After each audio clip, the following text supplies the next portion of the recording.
subo-subo. Yung gusto siya magsubo mag-isa, kaya tapos na siya, ako na lang, nanonood na lang siya. Yan, ang ulam namin, laswa. Yan, nanonood na lang siya sa akin. Sabi niya sa akin, Mama, matulog na tayo. Sabi niya sa akin. Tapos hindi pa ako tapos kumain.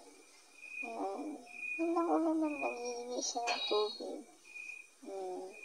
Pati tubig niyan guys, hindi yan idadamot sa'yo. Tingnan mo. Yan, kumakain ka pa, binibigyan ka na ng tubig. Sabi niya, inom ka ma. Sabi niya sa akin, ang bait. Ganun talaga mga bata, turuan ng mga magagandang asal para hindi sila punta sa kasamaan. Yan guys, makain pa ako. Yan, kumakain siya, sumusubos na mag-isip yan. Ngayon lang kumakain yan guys. Nang ganyan, dati, naano mo pa, tinatakot mo para kumakain siya. Naano niya yung mga sili. Sausawa na yung maanghang.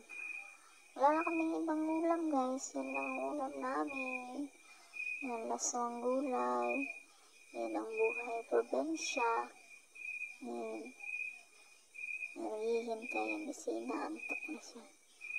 Yan ako, hindi pa kumain pa ako. Gutom ako. Gusto niya abutin yung sili. Sige, abutin mo. Kulit mo eh. Sige, ayan ang ulam namin, laswang gulay. Okay, alat na parang dagat talaga. Ngayon sinahugan ng yung isda. Lalo talaga umalat kasi yung isda na hinalo, maalat pala. Masyado, kaya yun, konti lang kinain namin, sabaw lang konti, para kasi, parang bagoong. Ikaw pa naman kumain. Kaya naghihintay na naman siya. Ano kayang gagawin yun?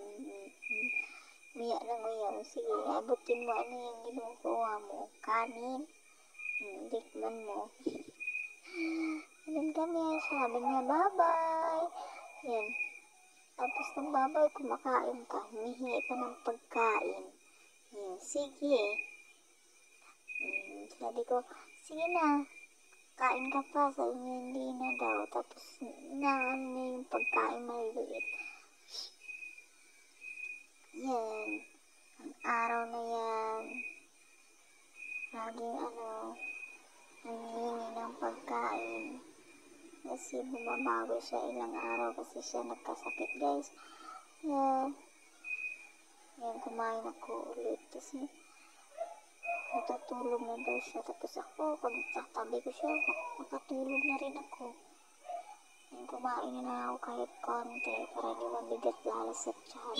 Kasi gabi na guys, kailangan ng maliit lang lalagay mo sa tiyan. Dapat hibi lang.